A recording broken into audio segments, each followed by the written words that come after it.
Hola, bienvenidas a Mujeres Hablando de con por Mujeres, el podcast de mujeres mirando mujeres. Hoy les presentamos un nuevo capítulo. ¿Están preparadas para sumergirse en este nuevo episodio? Hola a todas y bienvenidas a un episodio más del podcast de Mujeres Mirando Mujeres. Yo soy Alejandra y en esta ocasión nos acompaña Susana Sánchez Carballo, una artista multidisciplinar, curadora y gestora independiente. Hola Susana, ¿cómo estás? Encantada de tenerte aquí. Muchas gracias y un saludo a todas las personas que nos escuchan y muchas gracias también por la invitación. Para empezar, me gustaría que me contaras un poco sobre ti, sobre tu trayectoria y qué te llevó también a desarrollar tu trabajo en la intersección arte y feminismo. Bueno, para darles un poquito de contexto, yo tengo ahorita, cumplo 48 años, entonces estoy con las prácticas artísticas pues desde hace como más de 20 años y realmente en ese momento en Costa Rica no era como tan bien visto que un artista se posicionara como feminista. Había como una tergiversación de este término, ¿verdad? Con respecto a las prácticas artísticas. Y entonces habían artistas que tal vez hablaban desde su posicionamiento como mujer, pero tal vez si se les preguntaba si eran feministas o algo así, decían, no, yo hablo solo como desde mi planteamiento y mi experiencia de vida como mujer. Sin embargo, pues yo sí, desde que estuve en la universidad, siempre me llamó la atención enunciarme y materializar mis obras desde planteamientos feministas, ese tipo de inquietudes. También, aunque yo me gradué de pintura en la Universidad de Costa Rica, saqué mi bachillerato y mi licenciatura en pintura, para mí fue como muy importante explorar otras técnicas y empezar con lo que era instalación, posteriormente videoarte, fotografía.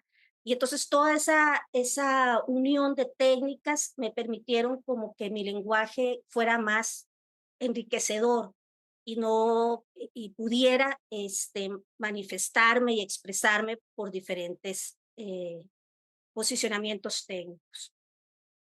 Claro, exacto. ¿Y cómo crees tú o cómo haces tú para equilibrar y conectar todos esos roles que tienes? Porque eres artista, eres comisaria, además eres investigadora también.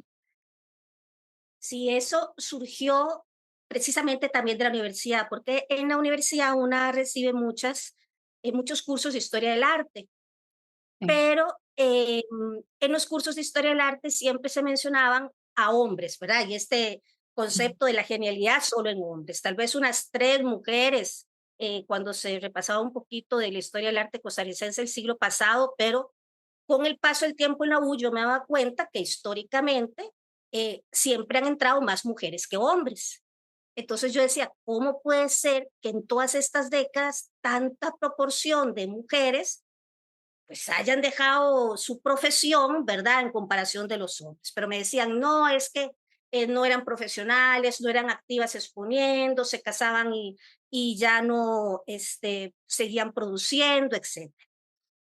Entonces, yo me quedé como con esa espinita y también, obviamente, de arte centroamericano, nunca se menciona, ¿verdad? La academia, por lo menos en el tiempo que a mí me tocó, en ese momento, era orientada a hablar sobre el arte anglosajón o el arte europeo como lo máximo, ¿verdad?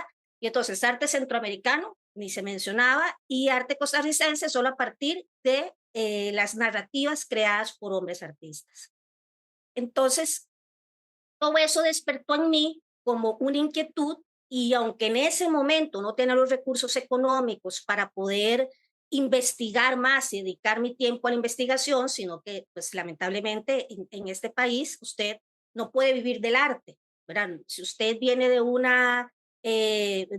contexto económico de clase media o media baja, pues no va a poder dedicarse solamente al arte. Entonces, mientras que yo buscaba trabajos en la docencia o pues donde aparecieran, se limitaba mucho el tiempo. Pero la espinita pues siempre quedaba, ¿verdad? Y ahí cuando uno podía tener tiempo, investigaba, etcétera, pero fue como a partir del 2016, ya yo entonces empecé a abocar recursos propios, a empezar a gestionar y producir y desarrollar ese tipo de investigaciones que era encontrar las huellas dispersas de mujeres artistas costarricenses del siglo pasado, desde principios sobre todo, y posteriormente centroamericanas, como estas ancestras, estas pioneras. Hay muchas lecturas que en mí marcaron como que yo diera ese paso. Por ejemplo, en este libro de Virginia Woolf, ella a veces menciona que qué hubiera pasado si ella no hubiera recibido la herencia de una tía, que si ella no hubiera recibido ese dinero, que obviamente le permitió poner su editorial y producirse sus propias publicaciones editoriales, si ella hubiera sido artista, si ella hubiera sido escritora. Y su respuesta fue que no, ¿verdad? Ahí Ujú, también claro. hay toda una situación económica que también es de desventaja en Costa Rica. Por ejemplo, hace poquito vi la noticia de que según la OCDE, Costa Rica es uno de los países que tienen mayor inestabilidad en lo que es inequidad en lo que es la inserción de las mujeres en el ambiente laboral. Existen un montón de limitaciones que todavía están presentes y aunque ese libro de Virginia Woolf ya casi tiene casi 100 años, pues yo en ese momento dije, ok, si yo tengo ese tipo de recursos propios y no los invierto en mí misma, en producirme en lo que yo creo, ¿verdad? Entonces, aposté por mí misma y empecé a lo que es ya trabajar más de lleno y más de tiempo completo en lo que era esta investigación de ir buscando a estas ancestras. También Ujú. como hay un enunciado que también en mí marcó mucho, que si no nombramos a las antiguas, estamos desnombrándonos a nosotras mismas y estamos reproduciendo un sistema de exclusión. Y yo también al trabajar muchos años en la docencia decía, o sea, ¿qué estoy transmitiendo? Voy a transmitir lo mismo que me transmitieron a mí, un montón de Claro. discurso excluyente, simplemente porque es más cómodo contar la misma narrativa que contaron mis maestros y los maestros de ellos, etcétera, y no proponer narrativas nuevas que sean incluyentes. Claro, para hacer un cambio hay que ser un cambio, ¿no? Y bueno, de hecho, eso también me gustaría ya un poco hablar del contexto centroamericano, porque ¿de qué manera crees que el contexto centroamericano y específicamente, obviamente, el costarricense influye en tu producción artística y curatorial? Realmente influye muchísimo porque yo soy un artista que desde mi punto de vista, un artista tiene que estar enfocado en, en reflejar lo que muestran los tiempos, ¿verdad? Hace poquito también estaba viendo una entrevista de Nina Simón que decía eso, que ella era una artista que le gustaba reflejar los tiempos. Es decir, a mí como artista me interesa tener una posición política clara que no solo se vea en mi trabajo, sino pues en mi discurso y también en los proyectos curatoriales, de investigación, etc. Desde mi perspectiva, eso no es una constante en el arte contemporáneo costarricense, sobre todo tomando en cuenta tal vez sus últimos 15 años. ¿Verdad? Históricamente, en otros momentos sí fue importante y obviamente en otros países de Centroamérica sí, ¿verdad? La historia también, lamentablemente, de guerras civiles, del narcotráfico, de dictaduras, etcétera, en otros países de Centroamérica sí han hecho que las personas artistas se vean atravesadas por ese ambiente político, social, económico tan convulso y tengan que reflejarlo y expresarlo en su obra. Costa Rica tiene pues, cierto contexto más democrático. Creo que obviamente el no tener ejército fue algo que totalmente marcó una diferencia, porque es obvio, y lo hemos visto en Latinoamérica y en Centroamérica, que el ejército no es para proteger a la población, sino es para proteger a las clases de poder que tienen en ese momento en sus manos el gobierno y no lo quieren soltar, etc. Entonces, aquí en Costa Rica, ese tipo de circunstancias hizo que tal vez no nos enfocáramos más en hablar de las problemáticas que siempre existen, ¿verdad? Por ejemplo, actualmente tenemos en el poder a un hombre, a un presidente que fue acusado de acoso sexual. No pasó nada, se le designó como presidente y que su discurso es totalmente autoritario. Es un momento como muy atípico en lo que son los gobiernos en Costa Rica, porque siempre se había representado una institucionalidad. En Costa Rica hay muchos equilibrios y muchas fuerzas de diferentes poderes que hacen que precisamente la democracia pues, pueda respirar, ¿verdad? Con sus problemáticas y sus limitaciones y sus cosas que debe mejorar, pero hay Una todo un división. sistema de gobierno democrático. Este presidente es el que por primera vez en la historia contemporánea ataca la institucionalidad, tiene discursos de odio, es decir, realmente siento que es un momento en que las prácticas artísticas de este país deberían reflejar esa problemática, porque si nos vemos reflejados en otros países, las dictaduras no sucedieron de un momento a otro. No es un ovni que vino y que puso, ¿verdad? O mágicamente, no. Es algo de décadas que se va degradando, desgastando, hasta que se convierte en una dictadura.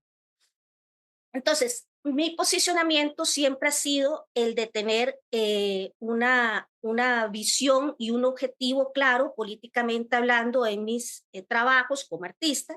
Y, por ejemplo, por eso siempre he trabajado desde los enunciados feministas para posicionarme también allí, tomando en cuenta que los feminismos atacan todo ese tipo de violencias estructurales que existen, ¿verdad?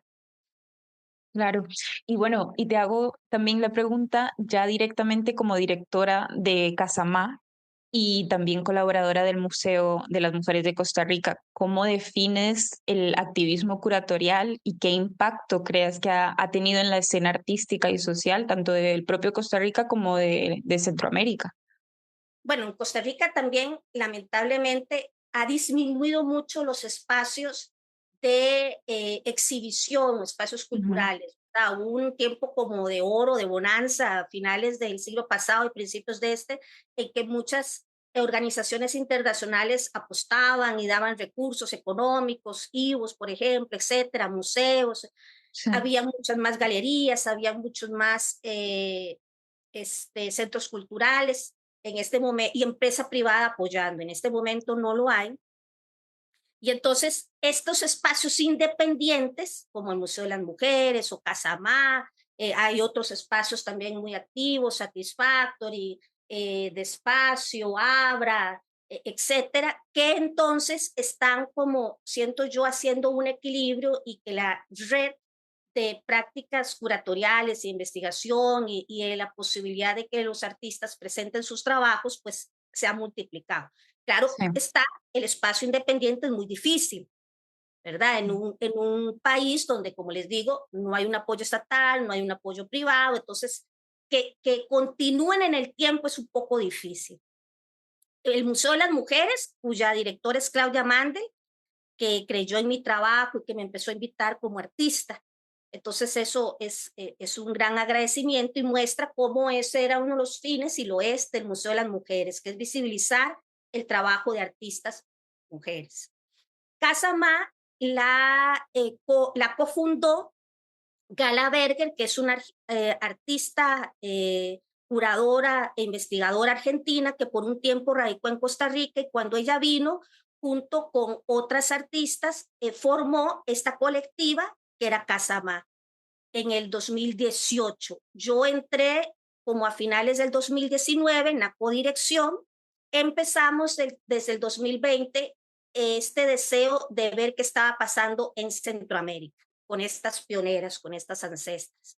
Nuestro deseo era ir a diferentes países de Centroamérica, Honduras y a Nicaragua, pero bueno, se vino la pandemia, no pudimos, entonces lo que Ya. empezamos a hacer es por medio de Zoom una serie de entrevistas virtuales que finalizó en varios proyectitos. Uno que fue un podcast que está ahí en nuestro sitio web, que lo pueden escuchar con todas esas entrevistas.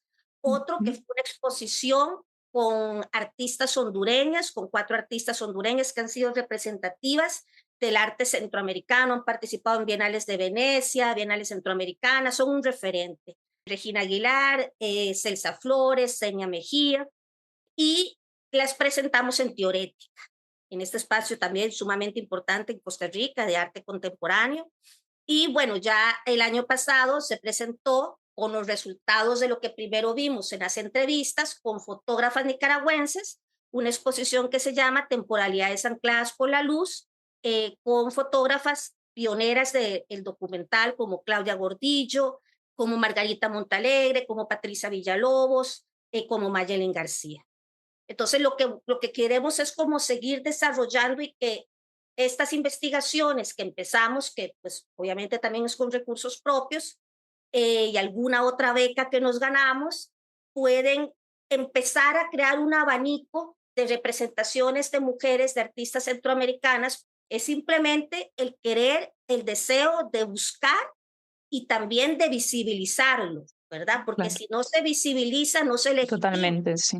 Y si no se legitima, no entra dentro de la historia oficial y seguimos en un círculo vicioso. Ujú. Y de hecho, hablando de esta visibilización, ¿cuáles consideras que son las principales barreras que enfrentan las mujeres, especialmente artistas y gestoras culturales también en Centroamérica o en Latinoamérica, podríamos decir en general? Y qué estrategias me dirías que son claves para fortalecer esas redes y esa visibilidad específicamente? La limitaciones yo creo que es también algo, lamentablemente, pues que en todo, en toda estructura de gobierno y en toda narrativa de la historia oficial que hayan bases del patriarcado, pues va a existir esta exclusión, ¿verdad? Porque, por ejemplo, yo hice un proyecto de investigación que se llamó Cronologías de lo Invisible, que era revisitar archivos de la Biblioteca Nacional, buscando estas mujeres artistas pioneras de principios del siglo pasado en Costa Rica, no solo costarricenses, sino en Costa Rica. Y lo que yo me di cuenta es que esas mujeres estaban súper activas. O sea, salían en un montón de exposiciones, se habían Mm. ido a México, por ejemplo, una de Elmira Losilla se fue a México a seguir sus estudios de grabado, cofundó el taller de grabado de una universidad este, allí en México y terminó como una maestra, ¿verdad? Tomando en cuenta que el grabado es algo tan importante en México, que ella esté en esta historia de México, pues nos dice, pero está allí. Y Claro, aunque aquí hay una obra de ella en un museo público, nunca se ha expuesto, sí, ¿verdad? Entonces, la limitación sobre todo es el borramiento. Obviamente en el momento las mujeres pues van a tener sus limitaciones que son básicas de todas estas violencias producidas por el patriarcado. Sin embargo, ellas crean estrategias para poder presentarse. Sin embargo, con las décadas y con su muerte hay un borramiento y las nuevas personas, mujeres, hombres, independientemente de su género, que están en puestos de poder, de curaduría, de dirección de instituciones, etcétera, repiten esa exclusión. Por ejemplo, hay otro caso de una artista gestora que se llama Pachita Crespi, que estudió en Nueva York, que tuvo una galería en Nueva York. En Panamá hace poco un libro que hablaba sobre mujeres artistas panameñas le incluyó, porque ella, aunque no era panameña, tenía una gran actividad de docencia y de gestora en Panamá. Y aquí en Costa Rica, aunque es nieta de un expresidente que estuvo 3 veces en el poder, se le anuló su participación.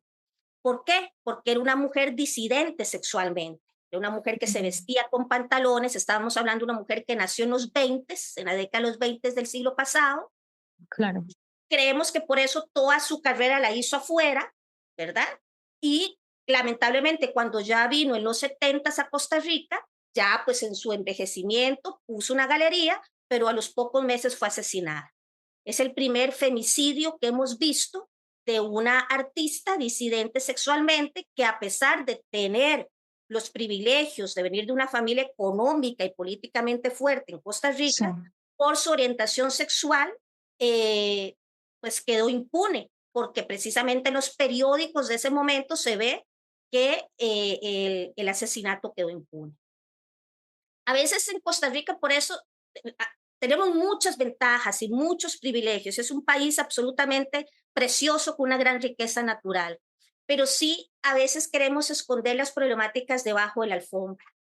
Y Sí. el pura vida nos puede más para no querer hacer una revisión crítica de nuestro pasado, en donde obviamente al vivir en una estructura patriarcal hay discursos de misoginia, de xenofobia, de homofobia que están presentes y han estado allí. Lo que pasa es que, vuelvo a lo mismo, se cuenta solo una parte de la historia, de Claro. una manera que contribuya pues a lo que se quiere, ¿verdad? Y se evade la realidad y los problemas que pueden estar presentes o que han estado presentes. Como usted ve, a mí sí me interesa desnudarlos.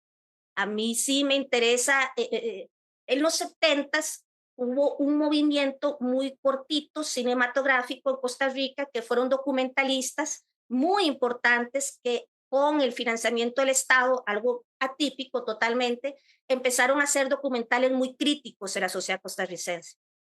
Y entonces eso es un momento único porque siempre se identificaban o se caracterizaba como ser una radiografía de la sociedad costarricense. Entonces, ese tipo de influencias que yo le estoy diciendo desde diferentes parámetros es lo que a mí me ha motivado que aunque tal vez mi posicionamiento no es el más popular, no es el mejor recibido, es muy crítico, es muy directo, eh, que no es la costumbre en la idiosincrasia tica, pero es es con el que nací, con el que soy, y no puedo como fingirlo o tratar de ser otra persona porque no me sale, ¿verdad?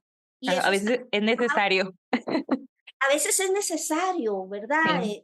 Sin las artes no hay ese tipo de transparencia y de posicionamiento genuino con sus errores y sus virtudes de la persona que lo produce.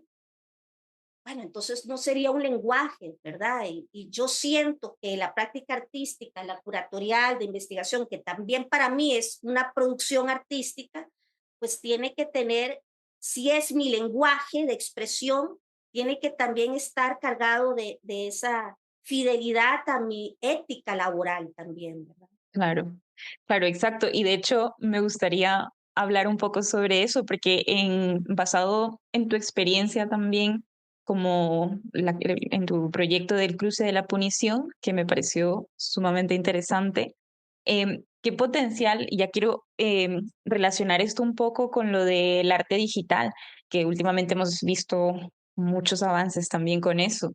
¿Qué potencial ves en el arte digital para generar conciencia y provocar justamente esta acción social que hiciste en el caso de este proyecto?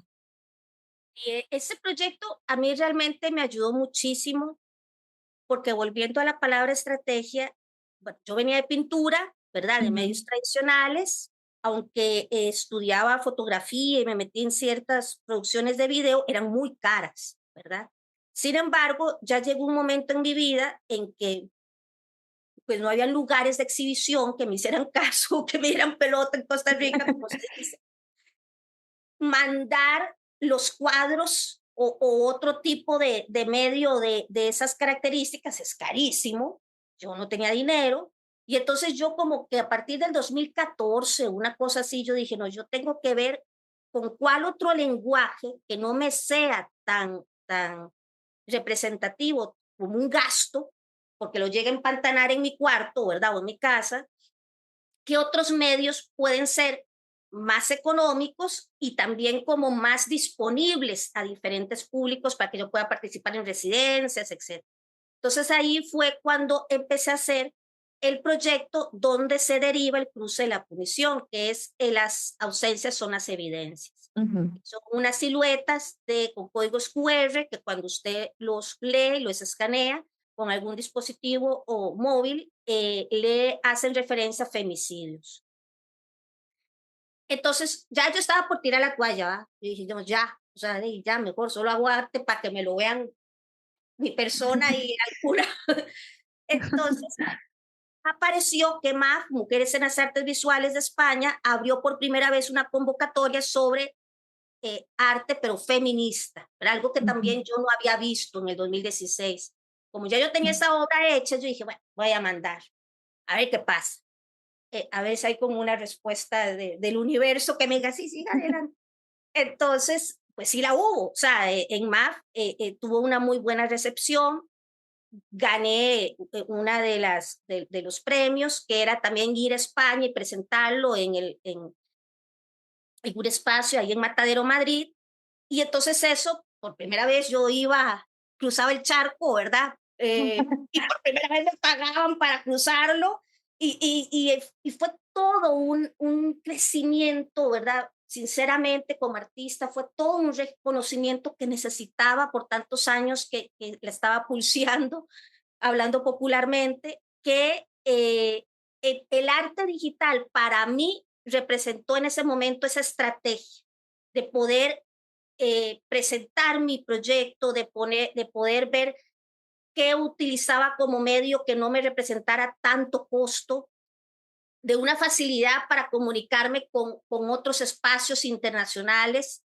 Y creo que todas estas nuevas tecnologías que no van a parar pueden ser una herramienta para precisamente continuar con el enunciado de hacer una postura crítica de resistencia en contra del patriarcado, de los discursos de odio, etcétera. Perfecto, genial. Y bueno, ya para terminar, ¿qué consejo le darías a las nuevas generaciones de artistas y gestoras culturales que buscan abrirse camino en este mundo del arte contemporáneo y también del activismo curatorial en Centroamérica específicamente? Sí, bueno, yo no soy nadie como para dar un consejo. Podría decir y comunicar lo que me digo a mí misma cuando me veo al espejo, ¿verdad? Como Sí. tener una postura de resistencia, Ujú. ¿verdad? Obviamente en Centroamérica, pues en Latinoamérica, pero Centroamérica, que es mi contexto, Costa Rica, una no va a hacerse millonaria de trabajar de las artes, ¿verdad? Entonces es algo más, sinceramente, es de mi postura por una pasión, por una necesidad. Yo necesito las prácticas artísticas para darle un sentido a mi vida, para darle un sentido de mi persona en la comunidad, para darle Claro. un objetivo de mi presencia y de mis actos en una comunidad, ¿verdad? En una colectividad.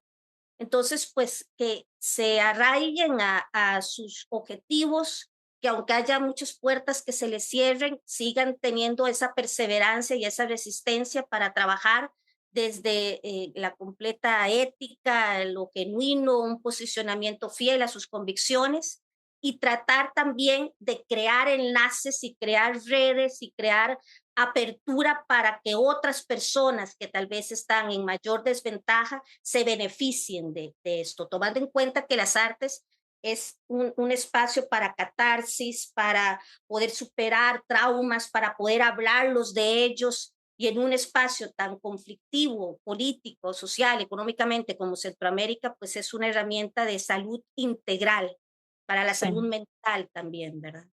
claro. Exacto. Y bueno, pues nada, gracias Susana por estar con nosotros hoy. Muchas gracias por dejarnos tenerte aquí un rato.